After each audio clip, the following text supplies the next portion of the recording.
Tonight's openings begin with Night Owl La Chope Stout from La Chope Brasserie in St. Boniface, aka Winnipeg, Manitoba. The only real tasting notes that I can see on it are that it's a strong beer. But I've had this one many times before, and it is nice and roasty and malty, just like a stout should be. So today's first opening came from a Canadian cellar in Richmond, BC, which is nice to see, and when I can, I will certainly do that. This is, what do we have here? That is hard drive power supply by the looks of it. SATA cable and a SATA or IDE or what was the other drive format? I can't remember.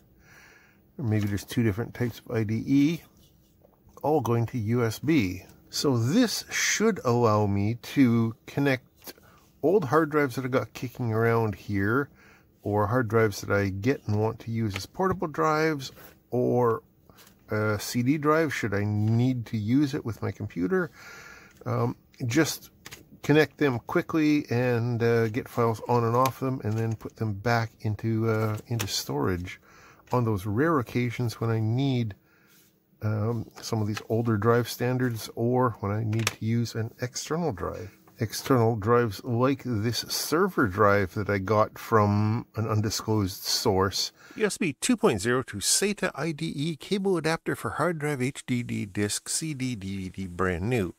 Yeah, I got this for $8.99 from, where's the seller's name? I live in CA. Okay, sure, why not? With free shipping, free Canada Post letter mail shipping. Woohoo! And what do we have to say about it? USB to SATA and IDE adapter. Yeah, no power adapter included. Well, it came with a cable anyway. Must have toolkit for data transfer, backup, cloning, etc. Turn any SATA or IDE drive into a convenient external drive. That is exactly what it does. Remember this thing from a few videos ago?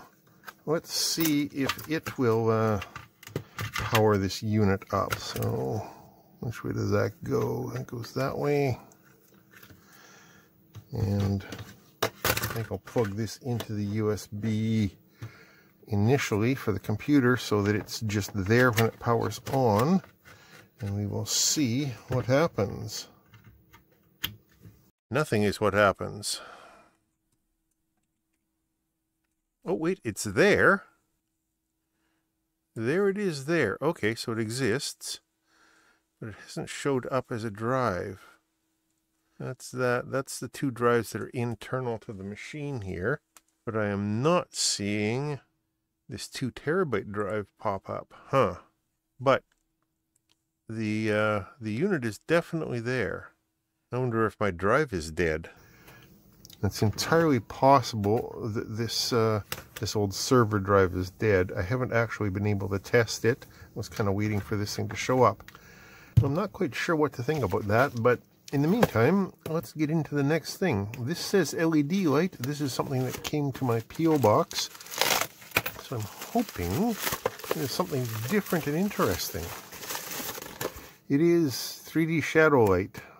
This seems familiar. I think we've seen this before.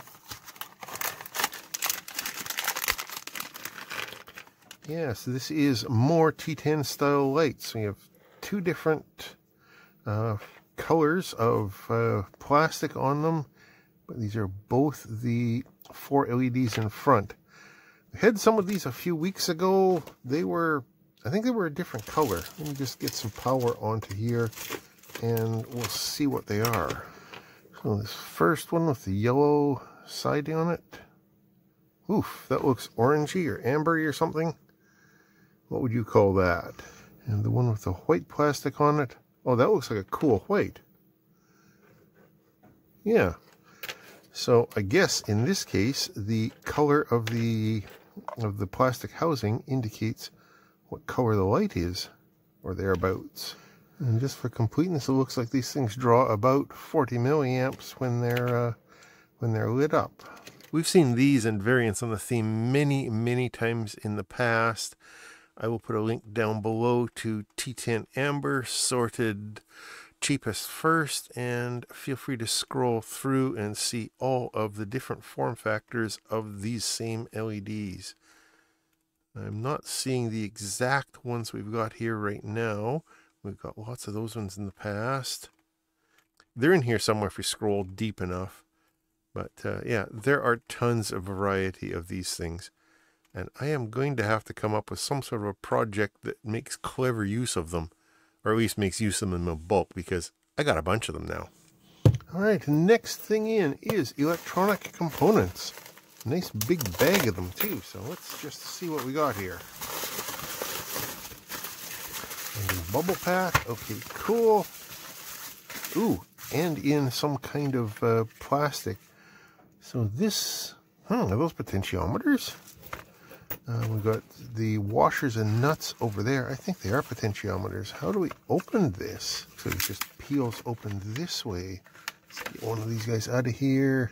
Yes, that is in fact a potentiometer. Claims to be Burns branded from Mexico, 10K ohms. All right, that's nice. Oh, these are multi-turn pots. Okay, I remember ordering these a long time ago.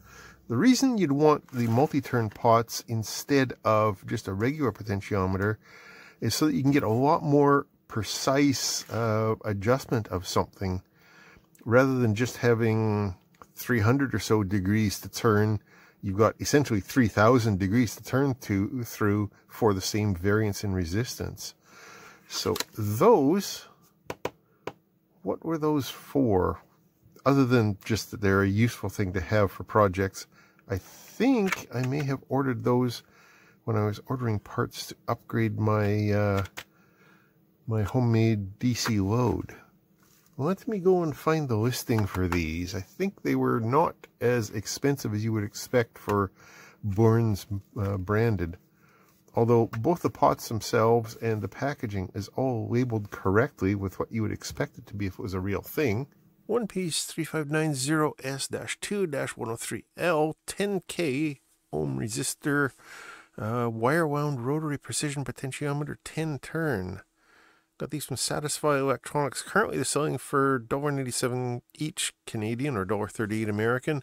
When I bought them back in October, they were going for $1.47 American, so I paid $14.70 American for the 10 of these.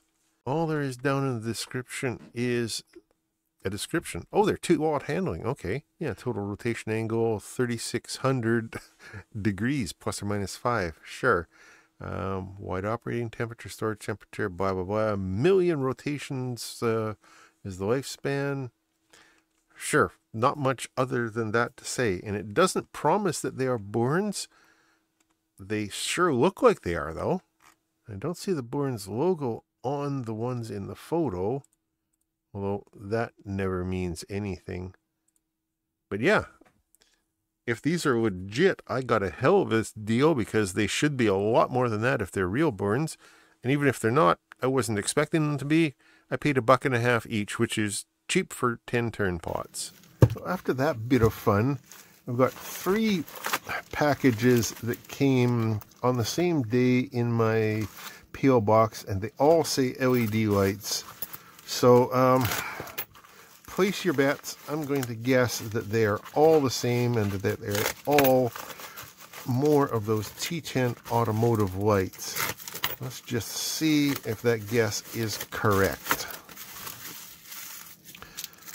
Yep, there's 2. Yep, there's 2 more, and yep, there's 2 more. And these ones are in the form factor that we saw on that search listing. So I'll just use the same search listing as the other ones, and we'll just fire these up quickly and see what color they are. That one looks to be a cool white, so that'll be that pair. So are these ones. That one is, oh, a nice deep blue. And just like last week, this one doesn't appear to have a phosphor on it. You see the difference between that one and the other one? So I think that one might be a defect. Well, the other one that was with it, is that white or is that... No, that's another cool white. So these 3 packages of 2 each were supposed to be all cool whites, except for that one that has a manufacturing defect on it and it doesn't have the phosphor. Anyway, I'm not going to bother going back to the computer. Just take a look at the listings down below from that previous search. It found a bunch that are this same form factor. And yeah, I think I've got 3 or 4 different form factors of these things now. A bunch in that form factor. So in that form factor, a couple like this, and a few like that we saw earlier. My drawer's getting full, and there's a few different colors in this whole collection that I've got here.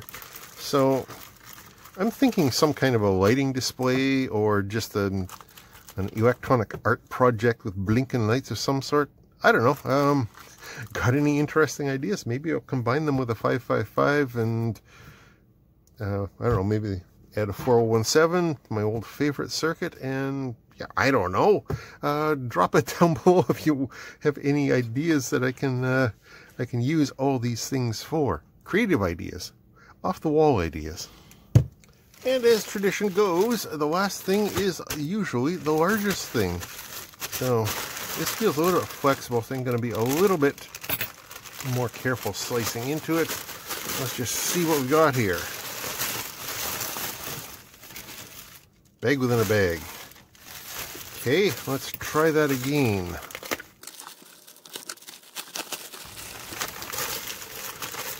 This is some zipper seal bags for storing 3D printing filament in. They've got a little air valve port right there. It comes with a suction pump to suck all the air out of it. And it looks like, oh, little humidity monitors to stick in the bags. Okay. 3D printer part, PLA, ABS, TPU, PETG, 1 kilogram filament, vacuum storage bags. Keep materials dry, avoid moisture, consumable, safekeeping. Ooh, that's a mouthful. So 10 bags with 1 pump, which is what I got, cost me $15.48. If you wanted to get just a bunch of bags, like 10 more bags is $11. So I guess that makes the pump about $4 value. And then there's also a USB powered pump that I could have got, which is much more expensive, but I didn't because I'm cheap. So these claim to be much better than the typical Ziploc bags that you get from the grocery store or whatever. They're a double zipper, they're thicker plastic and all the rest of that. And they're a good size, 300 by 340 millimeters, so they should fit a filament spool nicely. And there's how you use it if you couldn't figure it out. Put the filament in the bag, seal the bag using the included clamp, place the hand pump on the air valve, pump. After pumping, remember to press with your hand to smooth out the pumping port so the sealing is more obvious. Right. So let's experiment with this a little bit. Here is a spool of filament, and there's how I had been storing them, just in Ziploc bags. I pulled all the air out of there just using a straw, but you can see that there is some air leaked back in there. I've got a few packets of desiccant in there. I think I will just toss those into here too, just to try and keep the humidity down, sucking the humidity out. Not that I'm expecting this thing to leak or anything, but you do want to keep your filament dry, just because it prints better. Sorry for the background noise. Even if you're not using the most hygroscopic ones like PETG or anything else, like this is just straight up PLA, you still want it dry if you can manage it.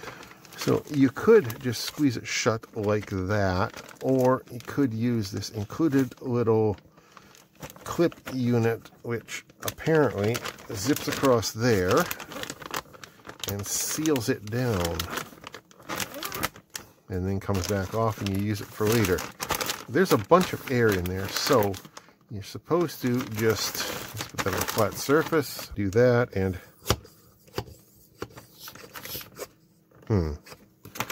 no, you don't put that on a flat surface, do you? Otherwise you can't suck the air out of it. So how do you do this?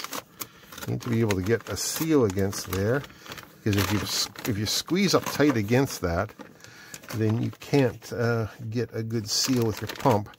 Maybe put a fold behind it or something.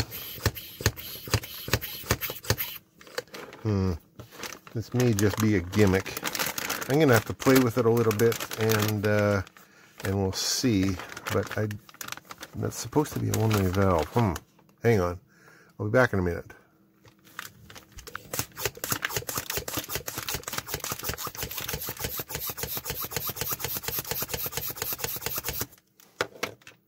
Hey, you can actually get it to work. Wow, you actually get it to squeeze down enough to slightly deform the spool.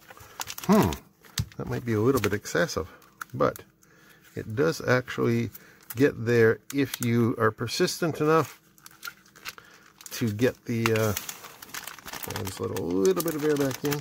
Yeah, if you're persistent enough to get the valve in exactly the right spot where the backside is not directly against it, put sort of a crease against it or something like that, and you can do it. It took me a good 15 minutes off camera to do that, to get to the point where it would work, but it did actually do the thing. And it is actually squeezing the filament into there. Yeah, that is definitely under vacuum. Now then, will that hold? Who the hell knows? But that is definitely sucked down, and as you saw, I put a little bit of air back in there just so it wouldn't deform the sides of the spool. But yeah, that works. It's a pain, but it works. And there is the contents of today's Mailbag Monday haul. Quite the variety, as is often the case. Starting with this USB to SATA and IDE adapter. The computer picked it up when it had a drive that was sort of working, but because the 3 drives that I had kicking around were all junky old drives that were removed from service for obvious reasons, I couldn't actually get it to read anything off the discs or have them mount properly. But at least the computer picked it up when it had one of the drives that was alive enough to talk to it, so I'm hopeful on that still. We will see in the future. Then we have these 10 pieces of 10-turn, allegedly Bourne's made in Mexico potentiometers. I'm hoping to use one of those for my my load project, for upgrading this DC load. So far I've got bigger resistors in, I've got bigger transistors in, and I've got now the 10-turn potentiometers instead of this 1-turn, so that I can get a bit more precise. All I'm waiting for is a bigger heat sink, and I haven't got one that I can salvage it or anything yet, so I do have some on order. Anyway, beyond that, I have all these T10 bulbs in, we got 3 different colors, 2 different physical styles, and one that looks like it's a manufacturer's defect. But I got lots of those to add to the lots of them that I've got, and to try and figure out an interesting project to do with them. And then, finally, the largest thing, this 3D printing filament storage system solution. I think it's going to work. I just have to work on my technique of actually getting the thing to seal down, but I'm pretty sure that is going to work. Again, for PLA, it's less important, especially in the winter in Canada, because it's really low humidity around here. But I've got some PETG and some ABS, so I think that would probably work better for that. And yeah, I will give that a try. And if this loses its air seal, I'll let you know in the future. But so far, it seals itself down pretty well once you get the technique of using that suction pump proper. Anyway, yeah, thanks for watching. I do appreciate that. Thank you to the anonymous donors who send in random things to my P.O. box. And of course, thank you to my Patreon supporters and my YouTube channel members for helping keep the beer fridge full and helping me buy things for the projects and for my workshop and whatnot, so that I don't go bankrupt making these videos. Once again, thanks for watching. Questions or comments down below. I'll talk to you later.